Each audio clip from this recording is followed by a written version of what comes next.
最近有保险套的公司有2家不同牌子。其实保险套也是要有人代言的。对啊。对啊。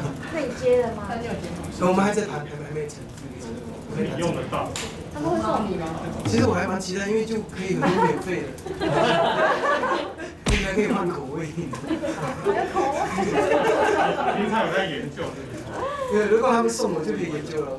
对，还有一些，我之前有跟一些保险套的厂商合作，有美食的口味，就是美食，还有饮料口味，不错。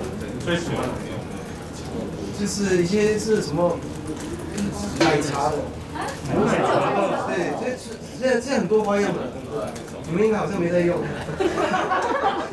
所以你用量很大，对不对？所以你才需要这些免费的。用量大是好的，好过不用。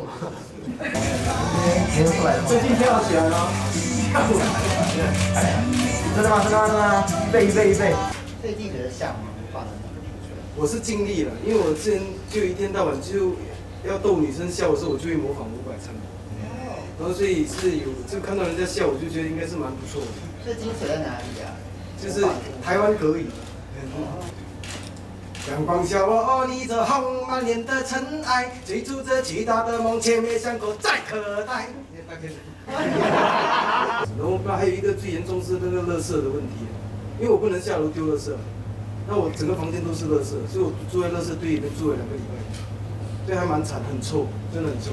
入围的时候，当下第一个反应是什么？我一回来的时候，那时候又回到台湾这边就开始被隔离了嘛。那可是我隔离了，我还发现原来我的那个租的那个房子是没有缴电费，所以已经被切断了电费，那个电费切断了1个月，所以我冰箱的东西全部发臭，然后重点是没有冷气，所以我就脱到这一件内裤，穿着一个内裤很美重，就满脸都是油的情况下，接到一通电话说，你入围了最佳男歌手，还有年度最佳歌曲的。我说你有什么要回应吗？我说你可以等我复电了才回应。创作灵感就是，我回忆那时候住在铁皮屋的日子，然后路人跟邻居吵架，然后每天吵了我搬了3、4次家在台北，然后可是他们自己也很吵，因为我们那个是那个怎么说，它是铁皮屋是隔板，那个板呢差不多才2公分厚而已，就我连那个纸张掉在地上都听到的那种，就是所以其实大家都在吵彼此。他隔壁在看戏也在吵我，那我录音也被他骂这样，所以就一直搬家。那时候在台北什么地方我都住过了，1楼我也住过了。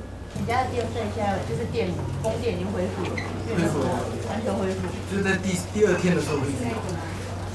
所以你过了1天没有电了。对，就拿手电筒在上厕所，就照马桶。照了尿表准一点，而且那个冰箱整个是发臭，而且3天的那个味道才散掉，而且我又没办法出去买那个清香剂。那时候金曲奖上，跟女友他们说，这个还在找赞助。哦，可能打烂成一个保险套。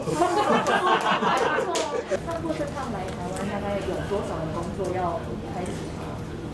第20组人的。还有一些行程的一些宣传的，是有一点报复性的工作。